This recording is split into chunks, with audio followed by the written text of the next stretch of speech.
Look, we might kick off, everyone. I'd like to start by acknowledging the Ngunnawal people as the traditional owners and custodians of the land on which this event is taking place. For those that don't know me, I'm Richard Windier. I run the Digital Economy Strategy Division, and it's my pleasure this morning to be welcoming Professor Stuart Cunningham, who's Professor of Media and Communications at Queensland University of Technology and Director of the Australian Research Council Centre of Excellence for Creative Industries and Innovation. Creates a very long business card, I would have thought. Professor Cunningham's research interests include things like online film distribution and business innovation in the creative industries, both of which I think you would agree are relevant to things going on in the portfolio. And he's written extensively on film and television, culture and policy, including most recent books on media and communications in Australia and a book called In the Vernacular, A Generation of Australian Culture and Controversy. Professor Cunningham has served as a Commissioner of the Australian Film Commission, Foundation Chair of, I've got QPIX, QPIX, which I'll let Professor Cunningham explain what that stands for, an Executive Council member of the Australian Academy of the Humanities and panel chair of the ARC College of Experts. I think with the sorts of things Professor Cunningham has written about and has an interest in, the fact that we have just launched and embarked upon a convergence review which is looking at the whole space of television, broadcasting, culture, policy, communications, means that what he has to say could be quite interesting and timely to the work that the department is now embarking upon. So would you please join me in welcoming Professor Stuart Cunningham. Thank you very much, Richard, and thanks to you all for taking some time out of your busy day to come to this Talking Heads talk. As I understand it, I've got up to about 40 minutes to say a few things about this topic, creative industries, digital economy and fast broadband, and then we get to have some questions. As Richard said, I run a centre of excellence in creative industries and innovation headquartered at QUT up in Brisbane, but involving 4 or 5 other universities around the country. And reading the background paper to the Convergence Review, it's right dead centre in the kinds of interests and concerns that we as a centre have and have been working on. So this is, I hope, a really interesting and talk that will be central to a number of your interests in the department. And when you consider what's going on, it's not just the Convergence Review, but there's Minister Crean has said that there will be a national cultural policy process this year, one that started a year and a half ago, but faltered somewhat when the BATS crisis came up last year. So national cultural policy back on the agenda, obviously the NBN rollout, absolutely central to your concerns and unavoidable in any discussion about the Convergence Review. And of course the classification, a review of classification about to get underway as well. Very relevant material. So in our reading of the Convergence Review input so far, that is the ones that were submitted after the department called for comment on terms of reference, you see that that's not an exhaustive list of submitters' interests, but it's certainly, I've highlighted the content of submissions that are relevant to what I'm going to be talking about today. A lot of hairs are running around particularly what the background paper, your background paper has stimulated in the broadcast, broadband and other communities in Australia. So just a few things on concurrence and, if you like, convergence, meta-convergence between your Convergence Review and other activities going on in this space this year. The National Cultural Policy, now situated and being run out of Prime Minister and Cabinet through the Office of the Arts.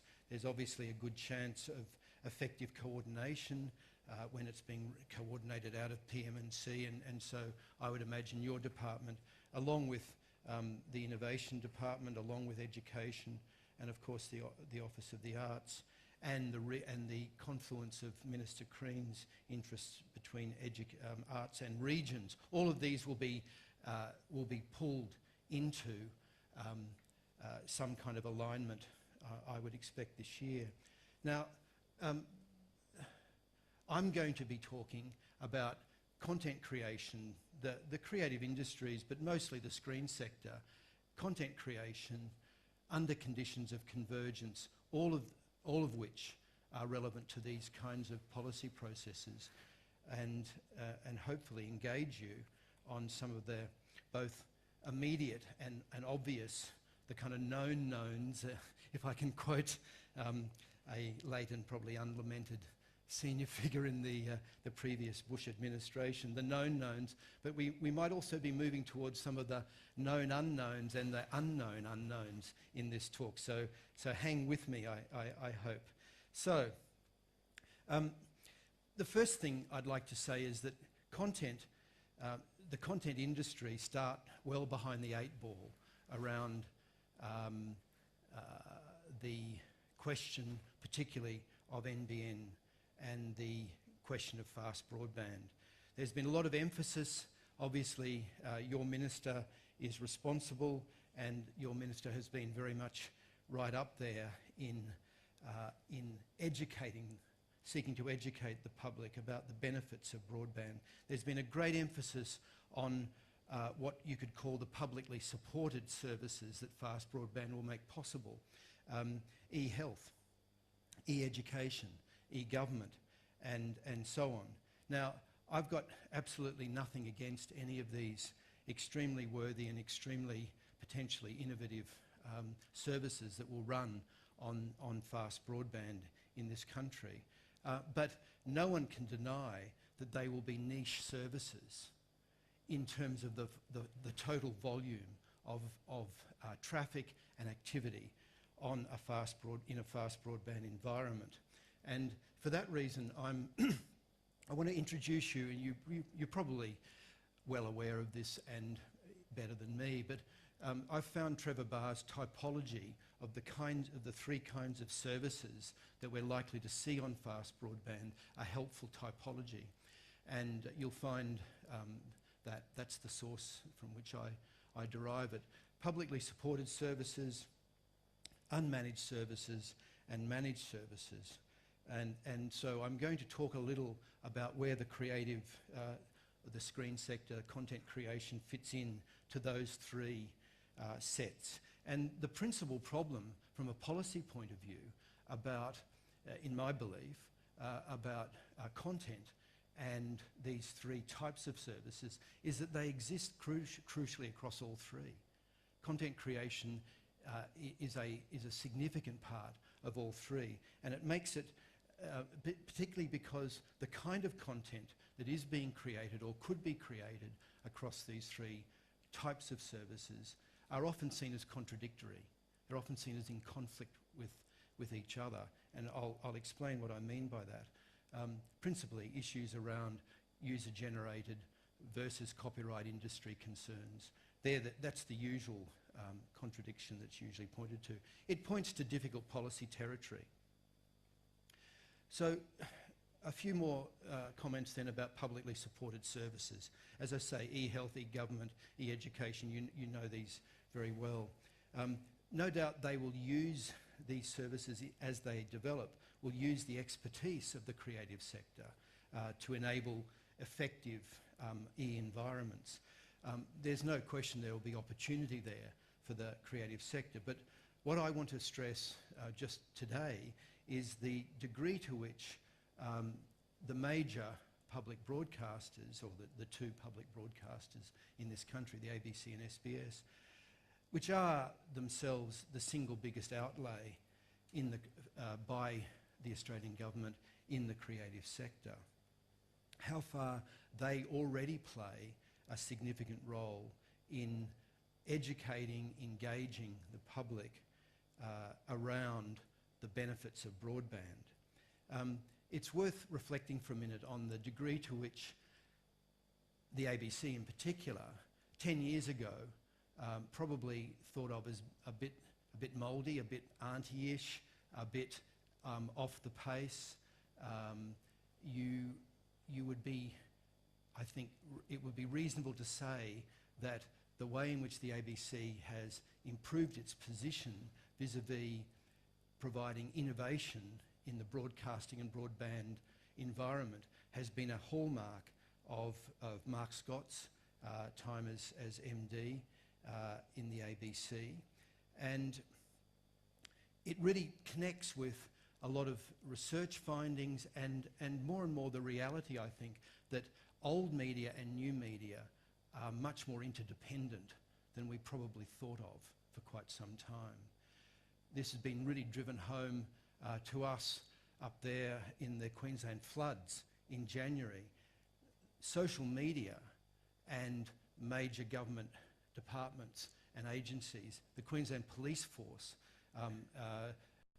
covered themselves in glory in terms of the innovative, absolutely right up front use of social media and the interdependence of community use of it and an official agency use of it was really brings home the degree to which that interdependence of public, community and commercial are coming together beneficially for communities, particularly in times of crisis. And the ABC, apart from being the official emergency broadcaster, is also doing very good things around bringing together community and the professional side of content and the community side of content. Think of an example like ABC Pool. ABC Pool is a space where amateur content creators congregate and have their content curated, and professional curation brings to bear the possibility of, as it were, moving up the value chain for those amateur creators. I'm going to come back to that kind of question in a minute. Think of ABC Open. ABC Open wants to, when it's fully rolled out, hit 45 regional areas of Australia, and the connections between what's going to happen with ABC Open and fast broadband will be a very important confluence, it seems to me, a very important convergence. And just to give you a concrete sense of something that could really arise out of ABC Open, when those 45 odd people are trained up to do that, to do the multimedia, community brokerage, bringing together social media affordance and broadcasting affordances of the ABC, when they're done there, there's a huge opportunity for enterprise development in regional Australia around in this space of social media, fast broadband and broadcasters. So there's some pointers around what Barr calls publicly supported services and the content and creative sector. Think about unmanaged services. Unmanaged services are obviously what we know very well about the net. Obviously, all the commercial services on the net, but also all the social media. Sorry, not all the commercial services, but some of those services, but particularly the big social media players. The network supply doesn't matter.